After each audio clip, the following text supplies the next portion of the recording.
રવિવારની રજા એટલે ખાવાની મજા. આ વાલી એ બોલો. જો ફટાફટ બે પ્લેટ લેતી આવી. હું હવારના પોરમાં ગરમા ગરમ જલેબી, ફાફડા, ભજીયા, સમોસા, હાંડવો, ઢોકળા બધું લઈ આવ્યો છું, બરાબર. અને હા, ભેગી ભેગી 1 કપ છે ને, નહીં 2 કપ ગરમા ગરમ ચા લેતી આવી. જા. હે ભગવાન, આને તો રવિવાર આવ્યો નથી, નકરું ખાવું ખાવું ને ખાવું. ખાવામાં ધ્યાન આપો, મારામાં તો કે ધ્યાન જ દેવું તમારે. લ્યો, આને તો ખોટું હોતે લાગી ગયું. ભાઈ 2 કપ ફકરવા મંગાવ્યા, એક મારો અને એક તારો. અને આમે વાલી આજે આ પોપટિયા ડ્રેસમાં તું છે ને મસાલામાં માધુરી જેવી લાગુ છે ને? નહીં નહીં, આપણે ઓલી હું ઐશ્વર્યા જેવી. નહીં આ ઓલા હા પોપટિયા ઢોકળા જેવી લાગશો. આમાં એને ઢોકળો દેખાય. હવે છે ને હાથે જ ખાવ અને હાથે જ ચા બનાવી લો. મારે કાંઈ ખાવું પીવું નથી તમારી યારે. આ વાલી આ તો ગઈ, કાંઈ વાંધો નહીં. ત્યાં સુધી જરાક ગરમા ગરમ ઢોકળા, ફાફડા ને હાંડવાની યારે બાકાજી બોલાવી લઉં.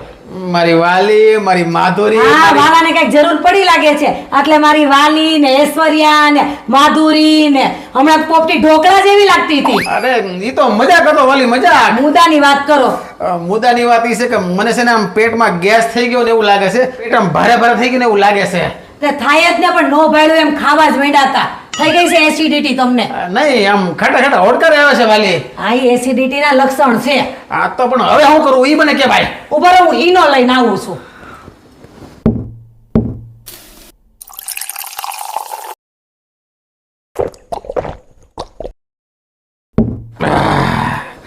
મજા આવી ગયો પણ વાલી. હું કહું આ લોસો બાકી છે તો 1-2 પ્લેટ લોસો લેતો આવું. મજાક વાલી, મજાક મજાક.